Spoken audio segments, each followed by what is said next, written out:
For the third piece of news, let's talk about WWE and New Japan and the potential for an exclusive working relationship there. So once again, we are talking about Nick Khan and his motions to try and make headlines, as it were, and increase something called domain authority, which basically makes them the de facto internet choice for anything wrestling. This is how WWE is cornering the market. It's cornering the internet.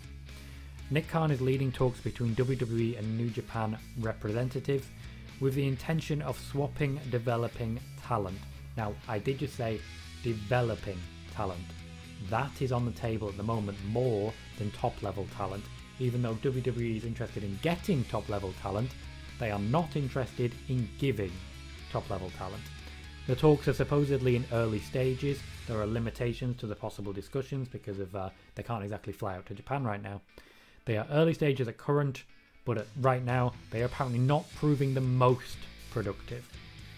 New Japan are apparently interested in bringing people into their New Japan Pro Wrestling Strong brand, which will help their global expansion and potentially grant them extra non-Japanese viewership. NJPW Strong has not hit the heights so far, despite having some strong, sorry for the pun, names on it, and they are looking at aiding their expansion in that regard. They are trying to get access to more of Jon Moxley, who they believe is going to be a really big seller in this regard, but if they have an exclusive deal, there are going to be question marks about that. WWE, for their part, are after a number of stars.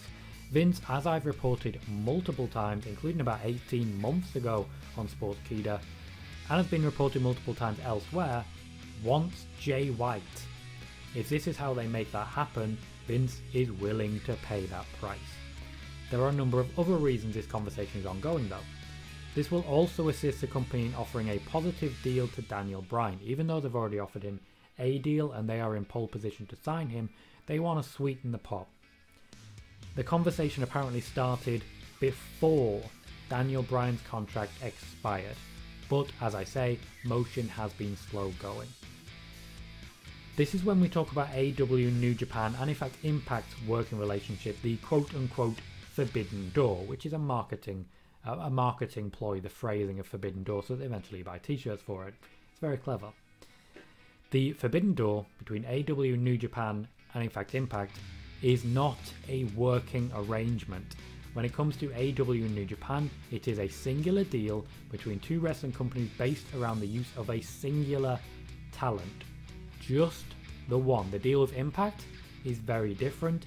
It is the attempt for Impact to rebuild trust by treating some New Japan stars very, very well indeed, so that Impact can start to loan New Japan stars once again. For the deal to be exclusive between the WWE and New Japan would have to give up on Jon Moxley entirely. Jon Moxley would become exclusive to AEW. That said, that would require a new contract because Moxley still is allowed to do indie dates as long as they are not in the USA.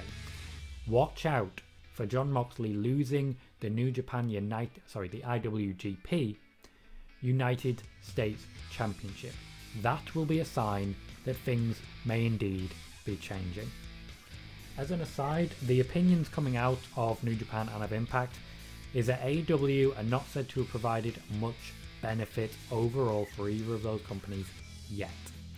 People in management positions are aware of this. That will be taken into the negotiating table by Nick Khan, and he will use that against AEW.